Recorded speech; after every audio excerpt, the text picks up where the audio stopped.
trastorno depresivo mayor. Ya vimos lo que era todo lo que era depresión, las características, los criterios. Ahora vamos a dar un tipo, esta continuación, es un tipo de trastorno depresivo mayor, pero a larga data, a larga duración. Cuando tenemos un trastorno depresivo ya, ¿verdad? De un curso persistente y crónico. ¿Qué quiere decir eso? Ese paciente que está con un cuadro depresivo ya hace tiempo, ¿verdad? O que tiene un cuadro depresivo persistente. Entonces, a eso nosotros ya denominamos como un cuadro distímico. O sea, que acá el trastorno se llama distimia cuando tenemos un trastorno depresivo subclínico y subafectivo mayor a 2. O sea, que al menos de 2 años en adelante. O sea, cuadro depresivo crónico persistente que al menos dure 2 años, estamos hablando ya de una distimia. Solamente cambia el tiempo el cuadro clínico es prácticamente el mismo. Por ejemplo, ¿cuáles eran las características en los niños y adolescentes con un trastorno depresivo?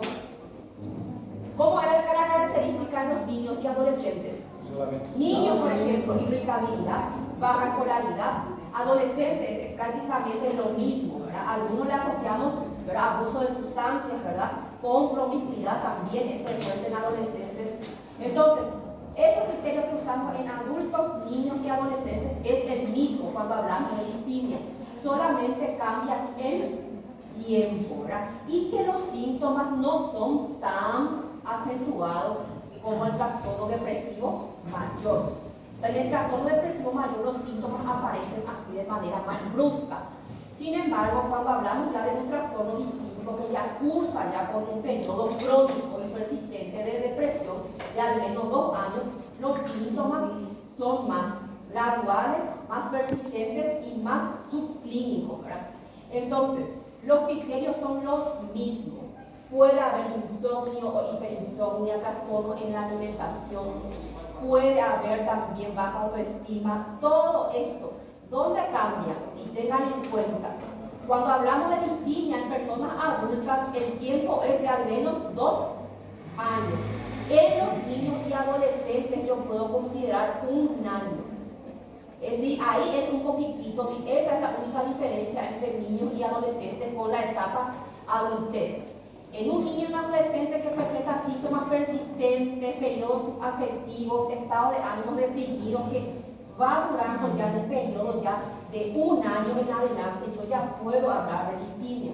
Sin embargo, para que yo pueda considerar eso en el adulto, por lo menos tiene que haber 2 años de duración. Esa es la única gran diferencia, ¿verdad? Es lo mismo que el trastorno depresivo mayor. También hay que diferenciar, ¿verdad?, los episodios hipomaníacos y maníacos. O sea, ¿qué quiere decir eso? Cuando vemos bipolar, vamos a ver que la persona, el paciente bipolar, va a tener un episodio maníaco y otro depresivo, ¿verdad? ¿Cómo yo voy a descartar un trastorno distímico de un bipolar? Si yo le interrogo a mi paciente y mi paciente me dice que nunca presentó un episodio maníaco o hipomaníaco, entonces yo puedo descartar, ir descartando ya la probabilidad de que sea un bipolar, ¿verdad? Si es que nunca presentó episodio de manía, ¿verdad? Entonces siempre descartar con otros trastornos como la esquizofrenia, ¿verdad?, el esquizoafectivo o el trastorno delirante. Después, cuando demos nuestro repasito, les voy a dar algunas diferencias que quiero que tengan en cuenta en la hora del examen. ¿Y cuál es la evolución y pronóstico? Tienen que saber que la mitad de estos pacientes tienen un inicio gradual, así como les dije recién. Los síntomas van empezando así de manera gradual y por eso dura más años, más tiempo. A diferencia del mayor, que es más, de manera más, digamos, abrupta, ¿verdad? Y digamos que no es que sea menos grave, ¿verdad?, pero son síntomas, digamos, ya subclínicos que ya tienen una duración ya más de 2 años. Ustedes van a ver que hay veces que dicen, no, pero ella siempre fue depresiva. Hace mucho ya que ella está en ese estado de ánimo depresivo. No es que siempre no fue depresiva, sino que el curso de la enfermedad ya tomó ya otro, ¿verdad? Ya es un trastorno de depresivo a larga data. Otra cosa muy importante, el trastorno depresivo distímico puede evolucionar otra vez a un trastorno depresivo mayor. No se olviden de eso, gente. Si el factor estresante sigue, si los síntomas empeoran, si el paciente no lleva un tratamiento adecuado, entonces puedo avanzar otra vez de un trastorno distímico que tiene un síntoma, digamos, menos exacerbado hacia un trastorno depresivo mayor, ¿verdad? Donde los síntomas son siempre más marcados, ¿verdad? Entonces, justamente acá tenemos un porcentaje. Yo no les voy a preguntar números, gente, porque no me interesa, ¿verdad? Pero sí tienen que saber que por lo menos un porcentaje considerable de estas personas pueden avanzar hacia un trastorno depresivo mayor, como les digo. La otra mitad puede avanzar hacia un trastorno bipolar, ya sea tipo 1 o tipo 2, ¿verdad? Si es que el paciente no sigue un tratamiento. Entonces, ¿cuáles son los criterios que yo voy a tener entonces? Prácticamente lo mismo que el trastorno depresivo mayor, solamente que voy a diferenciar en el tiempo, ¿verdad? ¿Y cuál va a ser mi tratamiento? Se demostró que tanto fármaco como psicoterapia, ¿verdad?, responden muy bien a este tipo de, digamos, de episodios, ¿verdad? Principalmente hablamos de los antidepresivos, ¿verdad? Pueden haber otros, pero lo que se demostró que dan buenos resultados, ¿verdad?, en el caso de una distimia son la paroxetina, la sertralina y la fluoxetina, ¿verdad? ¿Por qué? Porque acá, por ejemplo, generalmente no suele haber esa ansiedad, ¿verdad? Ustedes saben que la mayoría de las personas depresivas, ¿con qué siempre se conlleva? Con ansiedad. Entonces la ansiedad, ustedes saben que yo les dije en la clase pasada, que siempre va de la mano a veces del trastorno depresivo, principalmente del trastorno depresivo mayor, ¿verdad? Cuando hablamos de distimia ya, prácticamente es muy poco frecuente que el paciente presente ansiedad, ¿verdad? Entonces, por eso responden muy bien a la fluoxetina y a la sertralina. Ambos son antidepresivos y también se usan para ansiedad, o sea que son mixtos. Solo que si el paciente es muy ansioso, un paciente ya difícil de controlar, generalmente usamos otro tipo de fármacos, ¿verdad? Muchas veces preferimos, por ejemplo, cuando el paciente es muy ansioso, de carácter muy ansioso, ¿verdad? Es preferible siempre utilizar un ejemplo, ¿verdad? Hay otro, ¿verdad? El citalopram, ¿verdad?, que utilizamos más para crisis de ansiedad, ¿verdad? Sin embargo, la fluoxetina utilizamos más ya para mixto, trastorno depresivo con una pequeña mezcla de ansiedad, los pacientes con borderline o trastorno de personalidad límite también responden mucho a la flu. Entonces, yo medicación no le voy a profundizar demasiado todavía, ¿verdad?, porque todavía no digo psicofármacos, ¿verdad? Pero hay algunos puntos que, por ejemplo, tienen que saber que si hablamos de distimia podemos tratar con psicofármacos, ¿verdad? IRS, antidepresivos, ¿verdad?, inhibidor selectivo de la recaptación de serotonina, lo mismo que usamos con el trastorno depresivo mayor, solo que muchas veces no es necesario, ¿verdad?, cuando hablamos de depresión mayor, a veces combinamos medicación, ¿verdad?, porque los síntomas son más acentuados. Sin embargo, en la distimia, con este grupo de fármacos, por ejemplo, si el paciente sigue un buen tratamiento, puede tener ya una buena evolución, sin entrar con otros fármacos. Y es eso, es solamente una continuación del trastorno depresivo mayor. ¿Alguna duda hasta acá, gente? Doutora, posso dizer que um paciente que tem um diagnóstico de depressão maior poderia ter sido um distímico não diagnosticado? Puede. Distímico no diagnosticado. É. Y viste que, ¿saben para qué utilizan eso los psiquiatras? Nada más en la hora de consultorio, ¿verdad? Por ejemplo, ya está 1, 2 años o más de 2 años de depresión, ¿verdad? Entonces, al completar la ficha, y depende, si los síntomas no son muy así exacerbados, ¿verdad?, no hay muchas ideaciones suicidas, ¿verdad?, pero tiene un estado de ánimo deprimido que ya va arrastrando hace tiempo, entonces ellos le clasifican como distimia. Es nada más para... Nosotros no utilizamos, ustedes van a ver que no van a escuchar mucho a ustedes, mi amigo, mi vecino tiene distimia. Lo que más van a escuchar está con depresión. Sí. Nosotros la gente común, digamos la gente normal, ¿verdad?, los que no son psiquiatras no clasifican mucho, ¿verdad? Solamente el único parámetro luego es el tiempo y la forma de presentación clínica, ¿verdad? Y el distímico puede avanzar otra vez hacia un trastorno depresivo, ¿verdad?, mayor, ¿verdad?, en donde los síntomas son más acentuados, ¿verdad?, más exacerbados, más ansiedad, más hiperexonia, esos síntomas son mucho más sobresaltados. Bueno, gente, ustedes tienen su slide, ¿verdad? Ese es el slide número, la unidad 1 y 2 que están juntos. De esta unidad, gente, ¿qué es lo que me interesa? interesa? ¿Cuáles son, por ejemplo, las conductas? ¿Verdad? ¿Qué es lo que se evalúa en una entrevista psiquiátrica? Los puntos principales: vestimenta, las reacciones, las mímicas y la psicomotricidad. Eso es lo que evalúa directamente el médico con el paciente. Bueno, ¿qué es otra cosa? Acá esto, por ejemplo, ya es demasiado fácil para ustedes, que ustedes ya vieron de hoy. Esto sí quiero que sepan cuál es la diferencia cuando hablamos de una orientación alopsíquica y autopsíquica. Uno es estar consciente, ¿verdad?, sobre la propia persona, y otro es orientado sobre el tiempo y espacio, ¿verdad? Van a hacerme esa diferencia. Entonces, acá tienen todito.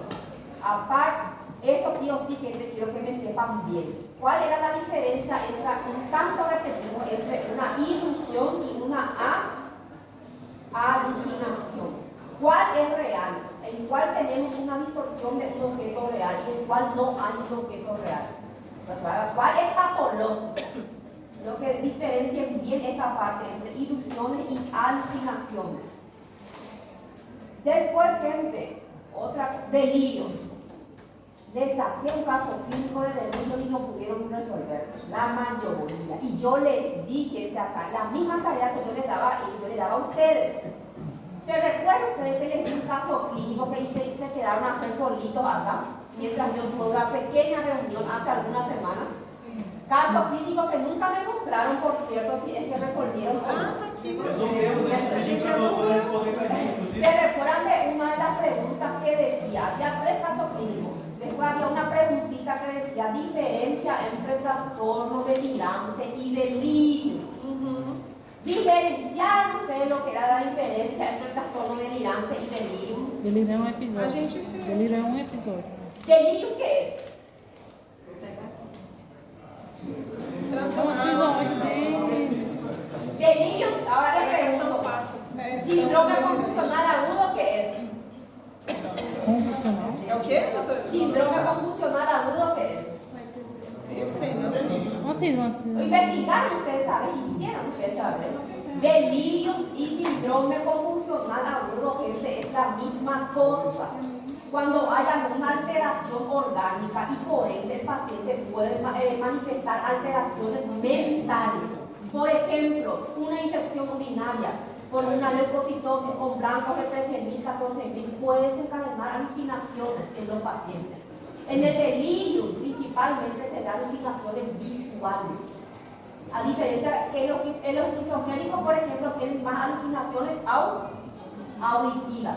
Pero el delirio o síndrome confusional agudo no llega a ser un trastorno psiquiátrico.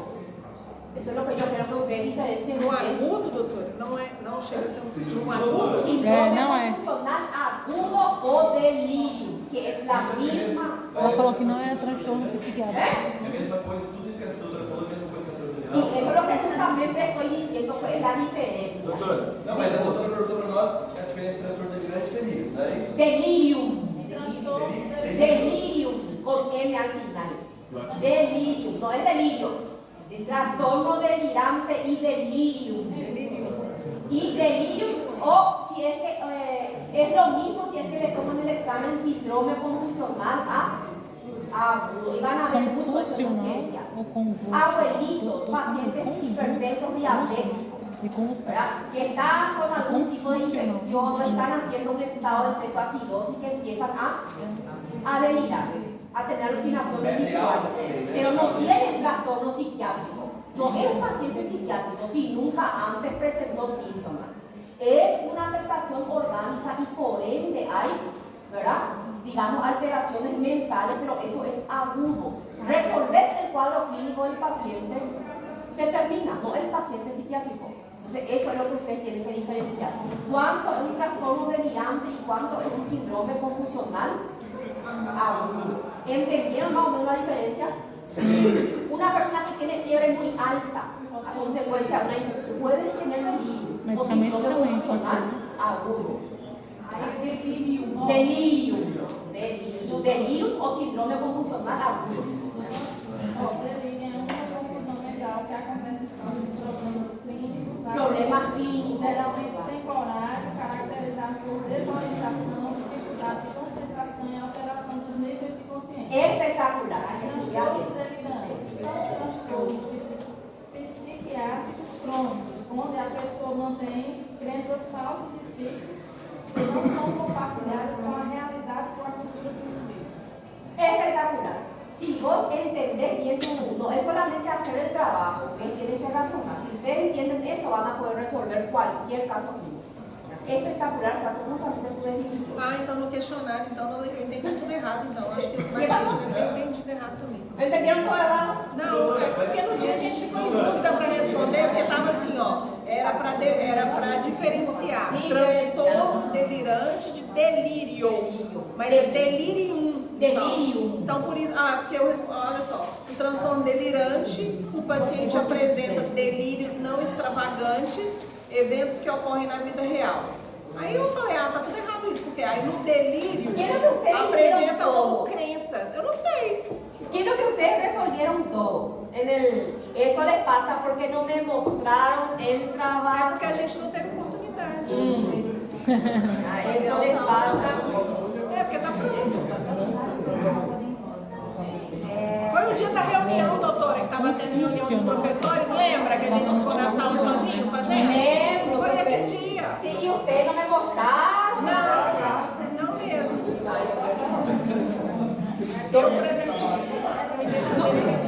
Nos van a más confundir, gente. Trastorno delirante es todas esas afectaciones psiquiátricas que nosotros vimos. ¿Se recuerdan?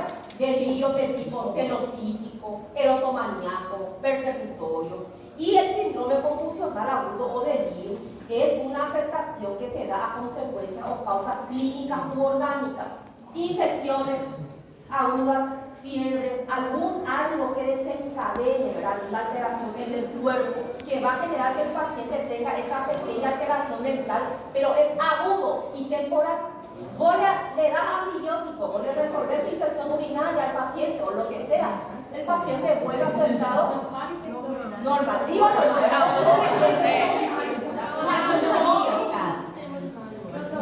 Sí. Um exemplo, um paciente que ele é submetido a um procedimento sedativo, ele teria um delírio, no caso? Sí, ese es un delito, porque es algo transitorio. Exactamente, puede ser fiebre alta también. no solamente por causa por enfermedad, puede ser por algo también, como digo, alguna anestesia, algo que eso donde hace que el paciente tenga una pequeña confusión, ¿verdad? Pero es algo temporal. A consecuencia. E o transtorno delirante é extravagante ou não? Aqui? No, el trastorno delirante, recuérdense, Não extravagante, né? son trastornos que se caracterizan en un periodo de tiempo de ideas, ¿verdad?, persistentes, ¿verdad?, fuera de lo que es la distorsión de lo real, ¿verdad? ¿Cuánto tiempo duraba? Al menos un mes, pero tiene que haber presencia de delirios, no extravagantes. No extravagante, ese era. Bueno, continuando con nuestro... De ese slide, después lo único que me interesa es diferencia entre amnesia retrógrada y anterógrada. Nada más. Este slide ya fue ya. Ahora sí vamos a delirar. En el slide número 3.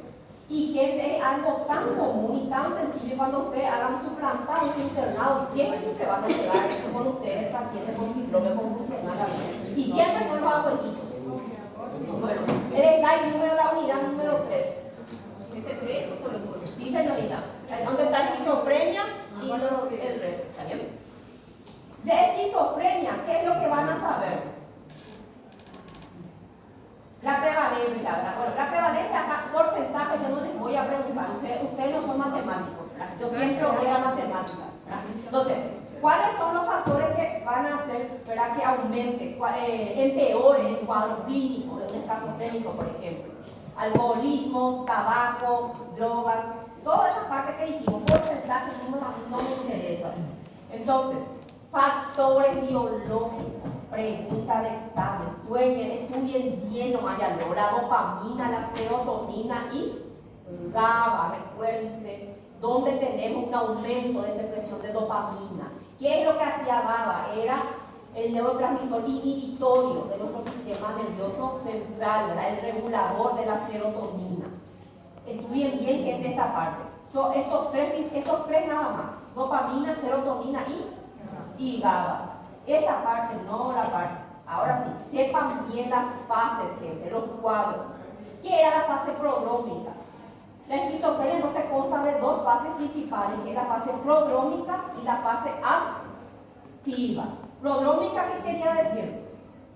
Que era una fase en donde podía durar meses y años, ¿verdad? En donde no hay presencia de alucinaciones ni delirio. Era un periodo medio dormido, subclínico, ¿verdad? De la esquizofrenia. Pero estas son las características. Ahí, por ejemplo, el paciente ya tiene algunos cambios de comportamiento, empieza a presentar ya así de repente algún tipo de comentario, lenguaje inapropiado, ¿verdad? Quejas somáticas y específicas del cuerpo, déficit ya, por ejemplo, para concentración, empieza a tener pequeños cambios, pérdidas en la memoria, ¿verdad? Son pequeños síntomas que, digamos, son subclínicos, o yo siempre le llamo periodo dormido de la esquizofrenia. Ahora, ¿qué pasaba en la fase activa? Sepan bien, en la fase activa yo ya tengo la presencia de alucinaciones y delirios. Y esta es pregunta de examen, sepan bien este cuadro. Ejemplo de síntomas positivos y negativos de la esquizofrenia. Y los subtipos, gente, se recuerden que la fase activa de la esquizofrenia se subdividía en un paranoide, desorganizado, catatónico e indiferenciado, son los principales. El paranoide, recuérdense que hicimos este caso clínico, el video de la chica, recuérdense que era un tipo de este caso, un tipo esquizofrenia de tipo paranoide. Ella tenía delirios de persecución, ¿verdad? Vean bien en esto. El paranoide generalmente es más frecuente en quienes, en personas en los abuelitos, ¿verdad? En las personas de edad avanzada, ¿verdad? Entonces, ¿cuál es el tipo de delirio presente en el subtipo paranoide de la esquizofrenia? Persecución o de grandeza, ¿verdad? Después tenemos al desorganizado, que yo incluso le comparé con, ¿verdad?, este personaje de la película, ¿verdad? Recuerden, el desorganizado es el que tiene esa conducta extravagante, ¿verdad? Esas risas, ¿verdad?, sin algún motivo, esas risas burlonas, muecas, y generalmente este tipo de trastorno, este subtipo de la esquizofrenia es más frecuente en personas jóvenes. Generalmente se debuta entre los 25 años, ¿verdad? A partir de 25 años en adelante. Y el catatónico, que ya saben que son alteraciones involuntarias motoras, ¿verdad? ¿Se recuerdan cuando yo les expliqué, les puse hasta la comparación del Chavo del 8, ¿verdad? ¿Verdad? Son movimientos involuntarios que tenían, ¿verdad? Que es muy frecuente del esquizofrénico. Esto el diagnóstico, gente. Yo no les voy a decir cita los criterios diagnósticos del DSM-5, ¿verdad? No es para que me escriban, sino que es para que den una leidita. ¿Para qué? Para que les ayude a reflexionar. Yo no quiero que ustedes memoricen, yo quiero que ustedes entiendan. Para la resolución de casos clínicos, yo no les voy a pedir cita ni describen. ¿Y el tratamiento cuál sería? Farmacológico y, sabemos, los psicoterapias. Esto sí quiero que sepan, gente. Yo no les voy a pedir el nombre del fármaco, porque todavía no vieron. Pero tienen que saber que hay dos tipos: antipsicóticos de primera y segunda generación. Los de la primera generación son los más viejitos, los que se empezaron a utilizar primero y los que más reacciones adversas tienen. Y ellos solamente responden ante síntomas positivos de la esquizofrenia. Sin embargo, las nuevas medicaciones, ¿verdad?, los de segunda generación, ellos ya pueden actuar contra los síntomas positivos y negativos. O sea que tienen mayor cobertura, menos reacción adversa, y son los que más se utilizan ahora, ¿verdad?, los de segunda generación. Entonces ahí, por ejemplo, tenemos la rispe, la orazapina, la quetiapina. Yo no les voy a preguntar el nombre del medicamento, pero quiero que sepan cuáles van a usar para los síntomas positivos y negativos. Los de primera o los de segunda generación. Por familia nomás quiero. No les voy a preguntar qué hacen a los peritos, cuál es su reacción adversa. Eso yo no les voy a preguntar todavía. Indicaciones, gente, y este salió en el examen de ellos. Indicaciones para una TEP. Miren cómo está así. Todito en el slide igual. igual se equivocaron otra vez. Vean bien esta parte. Bueno, y con el esquizofreniforme, ¿qué es lo que yo puedo decir? El esquizofreniforme es prácticamente hermano de la esquizofrenia. ¿Cuáles eran las tres principales diferencias que les dije que tienen que saber? Menos de 6 meses. ¿Verán? Ao menos Menos de 6 meses, después, ¿qué más? pelo menos um ano. Acá el individuo, una vez terminado el tratamiento, vuelve a su estado funcional.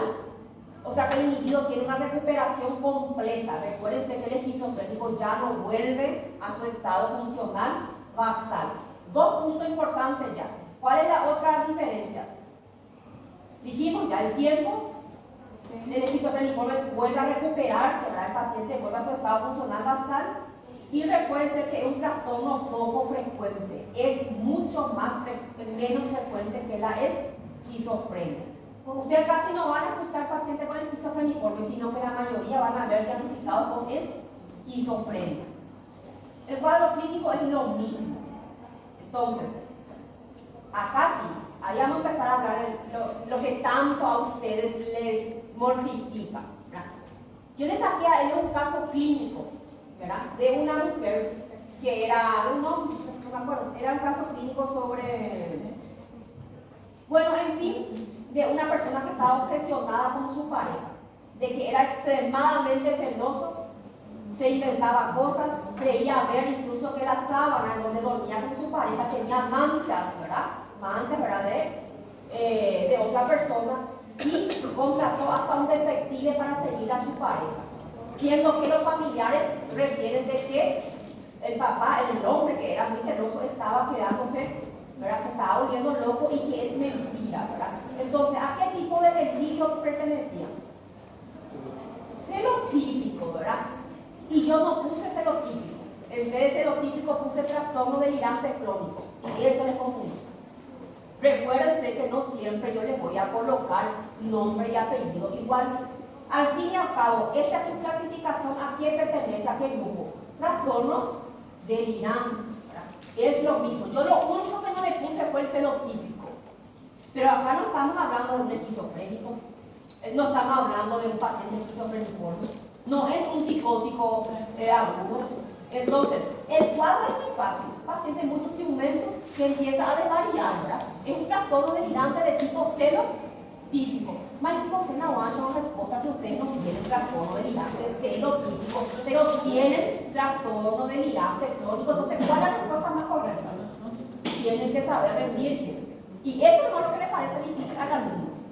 Nada más, no son esas, eso nomás. Entonces sepan bien, gente, la diferencia entre los tipos de delirios: persecutorio, celotípico, erotomaníaco y de grandeza.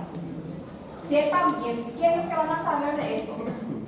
Las características. El celotípico ustedes ya saben de sobra, principalmente las mujeres, que somos muy ciumentas, supuestamente que deliramos, pero a veces no es así, ¿verdad? Entonces, el celotípico, el erotomaníaco, recuérdense de la persona que estaba convencido que alguien de un estatus superior estaba interesado en ella, ¿verdad? Recuérdense las características de estas personas: mujeres poco atractivas, poco cualificadas, con trabajos poco remunerados, personas desraídas, ¿verdad? Entonces, recuérdense la característica de cada uno. Y del somático, esa gente que tenía un delirio de infestación, creía estar infectado por algún tipo de parásito o virus, ¿verdad? Los delirios de dismorfía corporal, ¿verdad? Y los delirios de malos olores corporales. Todo esto pertenece al tipo somático. Eso nomás que eso es lo que la gente no estudia por clasificación. Entonces, el psicótico compartido es demasiado fácil. El psicótico breve, quiero que tengan en cuenta el tiempo.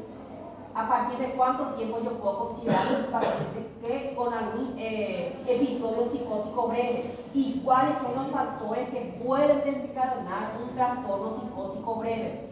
Separação. Entonces, nada más de acá. Y de acá es solamente esto. Sepan bien, dominen bien los tipos de delirios, las características del esquizofrénico. ¿Y cuál era nuestra última unidad? Depresión y depresión mayor y suicidio, ¿verdad? ¿Qué es lo que van a saber el trastorno depresivo mayor? ¿Qué es lo que quiero que sepan? ¿Verdad? ¿En quién es más frecuente cuando hablamos de sexo? Mujeres. Siempre es más frecuente en mujeres. ¿Cuáles son los factores, los riesgos para desarrollar un trastorno depresivo mayor? Factores de riesgo. Situación conyugal, factores socioeconómicos y culturales, recuérdense toda esta parte. Y lo que a mí me interesa bien, ¿cuáles son los neurotransmisores principales que están envolvidos en la que pueden generar, ¿verdad?, cambios en el estado de ánimo, de humor, y por ende pueden generar un trastorno depresivo mayor? Tenemos Dopamina y dos, las serotonina. dopaminas, que son la serotonina y la Dopamina. noradrenalina. En este caso, la dopamina también participa, ¿verdad? Pero cuando hablamos de humor, de estabilizador de humor, el principal personaje es la serotonina. Por eso usamos inhibidores selectivos de la recaptación de serotonina con los antidepresivos, ¿verdad? Con los IRS. Acá el principal es, la dopamina tiene un papel muy importante en casi todo, principalmente, ¿verdad?, en el origen de los pacientes con esquizofrenia, ¿verdad? Participa también en la regulación emocional también. Pero el que es el principal encargado del estado de ánimo y humor es la serotonina, ¿verdad? Entonces, los criterios ustedes saben que solamente tienen que darles una leidita porque yo no les voy a pedir que me sigan. El curso clínico, gente, ¿qué son los síntomas atípicos? Aquellos ya no sepan bien este slide, el curso clínico. ¿Qué son los síntomas atípicos en pacientes depresivos mayores? ¿Cuál es el síntoma principal de una persona depresiva? O sea, que lo típico, lo común. Lo común es que la persona, ¿verdad? Sí, ¿Qué, cuál es? ¿Duerma mucho o duerma poco? ¿Duerma mucho y después? No, al revés, ¿qué están diciendo? ¿Duerme mucho o duerme poco? Duerme poco Entonces, ¿qué y tiene que ter? tiene poca o mucha hambre. 16 minutos. Poca hambre, pérdida de apetito, y por ende, ¿qué le pasa a la persona? Empieza a bajar de peso. Eso es lo normal. Pero recuerden que hay un pequeño porcentaje que duermen mucho y comen mucho. Y a eso nosotros llamamos síntomas atípicos. Eso es normal. Y la diferencia en depresión en niños y adolescentes y en personas mayores. ¿Cuál es la forma de presentación en los adolescentes, en los niños y en los abuelitos? Que repetí 1000 veces ya. Evolución no pronóstico, gente. Este sí. También cayó en los exámenes y la gente también se. Indicadores de buen pronóstico y mal pronóstico. ¿Cuáles son los principales indicadores? ¿Cuándo yo voy a decir que este paciente va a tener un buen pronóstico y cuándo yo voy a decir que el paciente no tiene muchas chances de una buena evolución? Indicaciones, gente. Quiero que sepan. Indicaciones para una hospitalización. ¿Cuándo yo voy a considerar, no, este paciente yo no le puedo mandar para su casa? ¿Cuáles son los criterios que yo voy a tener para dejar al menos en observación a mi paciente?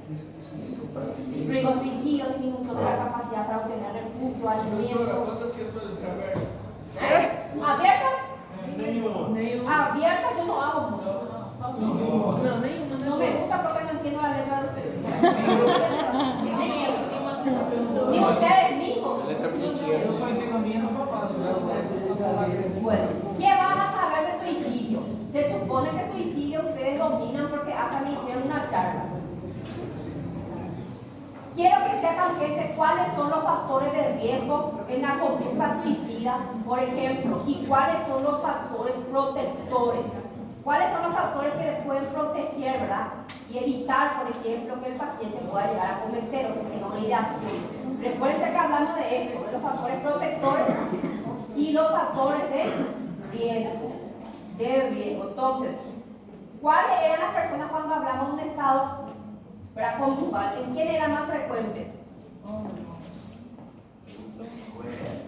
¿En quién eran más frecuentes? Primero. No, espérense. Cuando hablamos de estado conyugal, ¿más frecuente en quiénes? ¿Viudos? ¿Separados? No, situación conyugal. viudos, separados, solteros y por último los casados. Ahora lo que tiene el mayor riesgo, de mayor a menor estamos diciendo. Entonces, primero, mayor riesgo, viudos, separados, solteros y casados.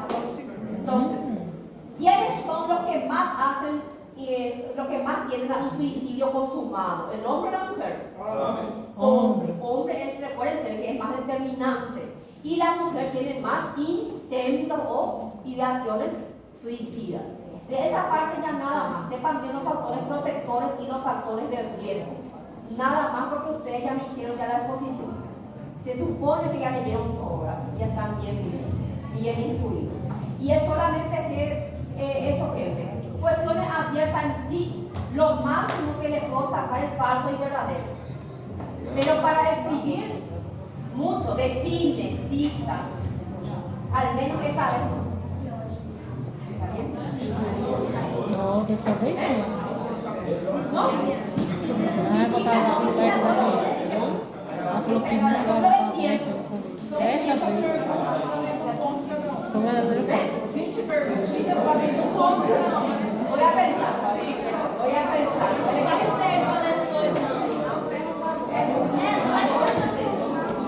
¿Qué me queda hacer trabajar? Só 5. 5 anos.